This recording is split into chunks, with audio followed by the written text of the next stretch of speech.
Hello, my name is Nancy Hay. On this Father's Day weekend, I would like to wish a happy Father's Day, especially to all of the fathers who have been unjustly separated from their children by Child Protective Services and/or family courts.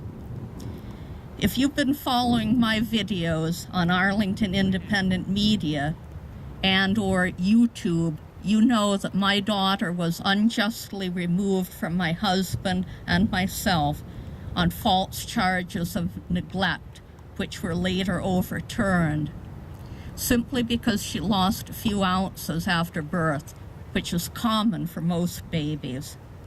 However, even after we were absolved of these charges, Arlington CPS forged ahead to terminate our parental rights and place our child for adoption with a politically connected couple.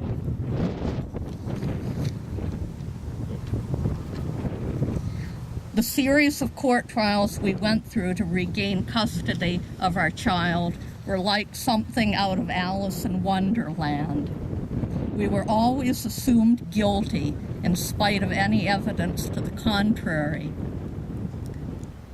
Lacking any juries in the family court system, we were always at the mercy of biased judges paid by the government. Throughout this, my husband and I were both demonized by CPS.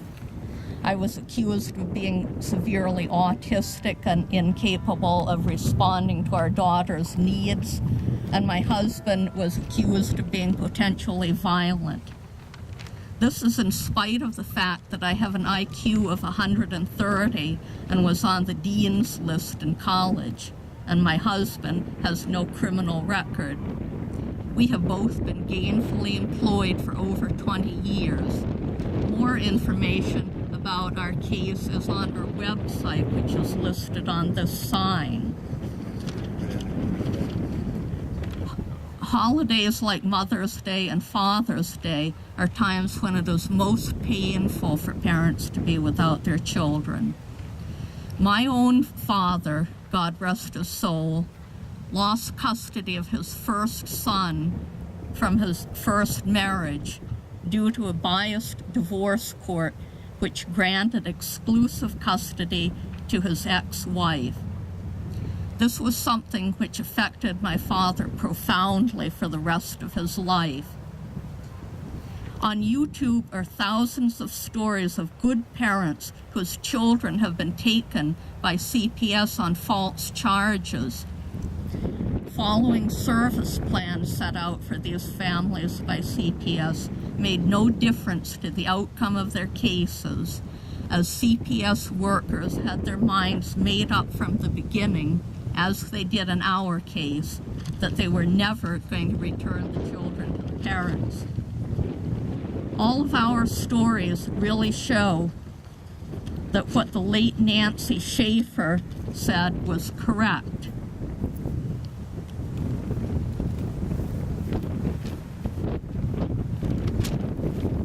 That keeping families together and protecting children are not the main goals of Child Protective Services.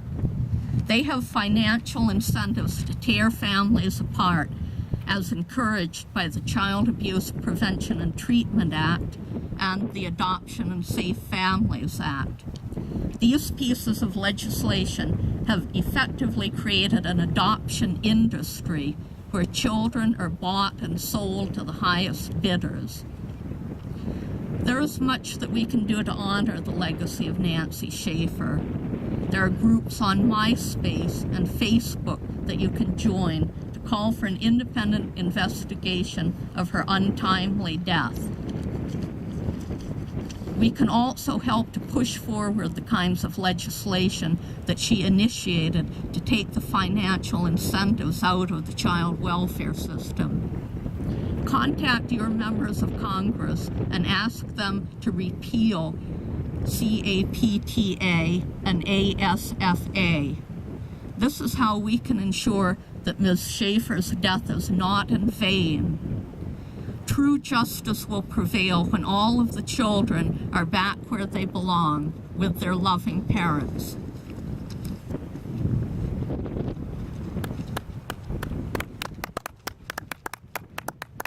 Thank you, Nancy.